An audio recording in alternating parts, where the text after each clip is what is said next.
Hello, beautiful beings, and welcome to Circle Conversations, a podcast held with intention and rooted in presence. I'm Ariel Carreras, and this space is produced by a Create Space, where creativity is honored as a sacred, evolving practice. Today's episode is centered around creative cycles.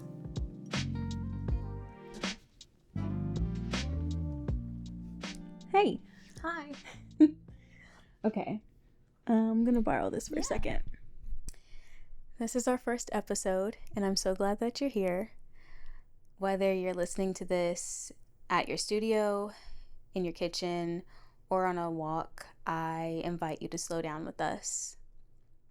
Every episode of Circle Conversations is about creativity, growth, and the inner landscapes of our art and our lives. Before we begin, I want to shout out my creative partner, Chris, who is doing the lighting and also the sound engineering and co-editing with me for these episodes. I'm sorry, my cat is making an appearance right now. Before we begin, I want to shout out my creative partner, Chris, who is doing the lighting, the sound engineering, and also is co-editing these episodes. His support for the vision, for community, and for creatives like himself is very much appreciated. And now for our guest speaker, we have Courtney King, who is my best friend. We have lived many, many lives together. Many lives. And she constantly inspires me every day. And I am just elated to have this first episode with two of my favorite people. Oh, thank you so much for having me. I'm so happy. I mean, where should we begin? So I guess to start, I wanted to start with creativity doesn't move in a straight line, right? It comes and goes in seasons. It sometimes feels like a spiral where there's momentum movement, moments of momentum, but then there's also moments of stillness. Yeah. And so I want to say, I guess my first question would be, does that resonate with you? And what does your creative journey look like for you and feel like for you? This will probably be a very long answer. I definitely don't think my creative journey has been linear at all. It has been full of twists and turns and pauses and stops. Very chaotic energy, but full of unexpected curiosities. I have dabbled in so many different things. Instruments, dance, art, drawing. The list goes on and on and on.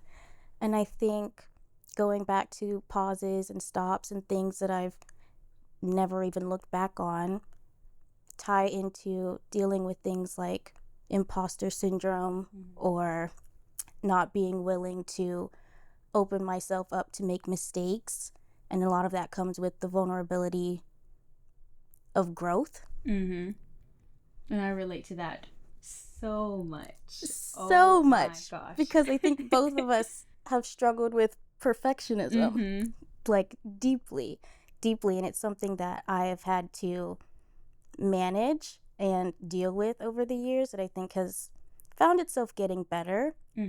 But I think I've learned that you have to be willing to seek those outlets unapologetically and just dive in head first. Yeah, I feel like having those moments of feeling really stagnant and then trying to seek out the right outlets to get back into that flow is the story of my life. It's just yes, creativity has this ebb and flow, but it sometimes feels like a storm for me personally, and you're just doggy paddling through the waves. The doggy paddle. Yeah. So with the seasons of like grief and joy and just moments of just feeling very stagnant, how do you get back into the flow of your creativity? Like if you could talk about that a little bit more. That has always been a very hard thing for me because sometimes it can take me months to even try digging back into my creative process or creative mind. But a lot of the things that I've noticed have helped is just meditating or prayer and journaling and trying to dig deep within myself and allow myself to be fully honest and open and vulnerable, because I think a big thing for me is I don't like to feel embarrassed, and I don't like to feel like I'm starting something and everyone knows I'm just not going to finish it, or I'm not going to, it won't manifest into what I really want it to look like. And I think a lot of that fear ties into just, where was I taking that? I don't know, but I do agree with everything that you're saying. Like, whenever I am in my head about my creativity, whether I'm out of the loop and I'm trying to get back in touch with it or I'm in it, it feels so sacred to me. And it feels like I feel safer when it's just me and my creativity in a bubble. And then when it's time to put something out, that's when that fear creeps in for me. That's when the imposter syndrome kicks in. That's all that I have to say. But yeah, I don't know where you were going, but you were clocking it the whole time. We were clocking it. Yeah. I think surrounding myself with other creatives, even if they aren't doing the same things that I'm interested in, allows me to feel safer, and it inspires me to want to keep going. Yeah. I think that's where I was trying to take it. Yeah. But yeah. Yeah, I agree with that too. Like, I feel like the power of community is so important, and surrounding yourself around other creatives, even if you're all like in a creative block, something about like being in a space where we get it. It just feels very comforting, and we're able to hold each other accountable for our creative goals, or just for our goals in general, just to get back in a better mental state to where we can feel like we can express ourselves through our creativity. Okay, I have an interesting question for you. Okay. How do you make peace with your old art or art projects that weren't finished? Because I know you were talking earlier about like feeling this sense of fear when it feels like this is the time to put your art out, but then you start thinking of like, okay, well, I want it to be this finished product before like I bring it out and show it to the world or show it to my friends and family.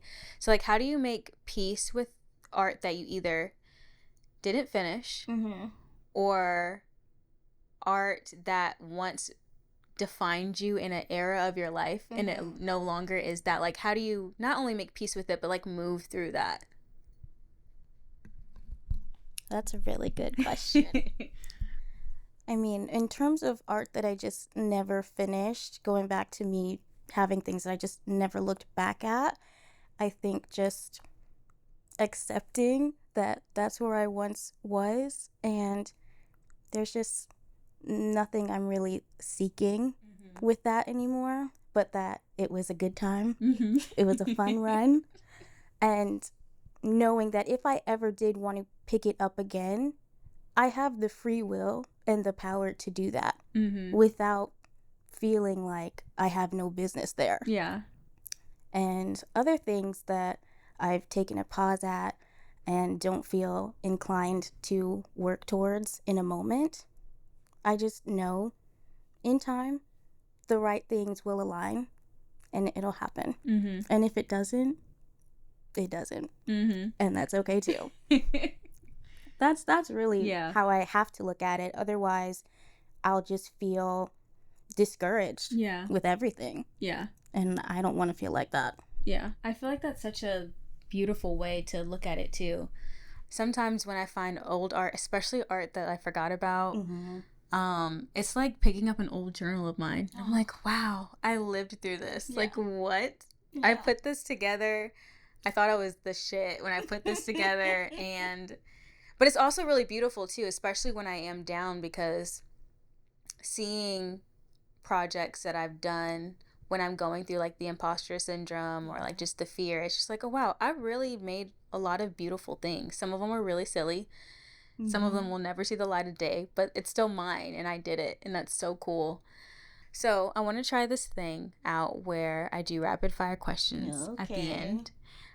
So we're going to be testing that out with you. But before we segue to that, is there anything else that you want to chat about, talk about? I don't think so. No? Okay. I feel like we touched on a lot of things. Yeah. Just flying through it together. Yeah. We'll see with these rapid fire questions, though. Maybe something will spill out of me. First rapid fire question. Do I have to answer very quickly? No, you do not. That's it. Okay, like you don't have to answer very quickly, but it's more so like it's not a deep thought question. Okay. Like the first thing that comes to your mind, but don't feel pressured that you have like a 5-second countdown. So the first one is, what's something your younger creative self would be proud to see you in now? What?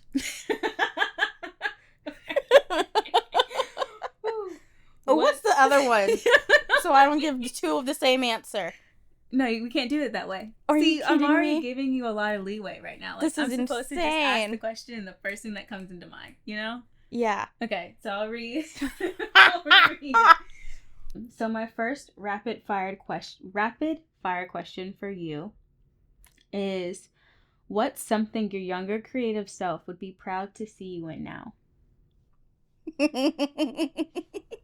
And it doesn't have to be like now in this moment. Yes. But if 7-year-old Coco was talking to you right now and you were giving her a rundown of the things that you've done creatively, how would she see you? Okay. I think she would be proud that I haven't been afraid to step into new spaces with the fear of failure. Because even in doing something like this, I don't think she ever saw herself being willing to take part in anything like this, to be honest. Which I've done one in the past, and being with you, I feel like it makes it a little bit easier to try and find the words to get out. But that's it. My next question to you. My next question for you is there a piece of advice or reflection you'd offer to someone in a creative winter, someone in quiet, or just in an uncertain phase of their own art? Honestly, it may not be helpful, but when I find myself in that place, I know I just need to be still, take a breath, and trust that something will come. Just trusting in the fact that there's a full process that comes with all of it, even if I'm not trying to tap into something in the moment. Yeah. Yeah, that's great advice. Is it? Yeah. I hope so. It's what I try to tell myself. Yeah, that's the best advice. My last rapid fire question for you is, where do you feel most creatively alive right now?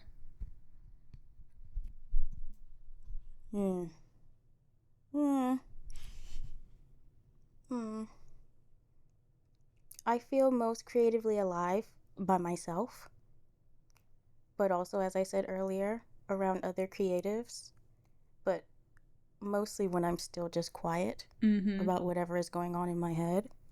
I've been carrying my emotional support journal. She's been very helpful with allowing me to capture whatever thoughts I have at any given moment.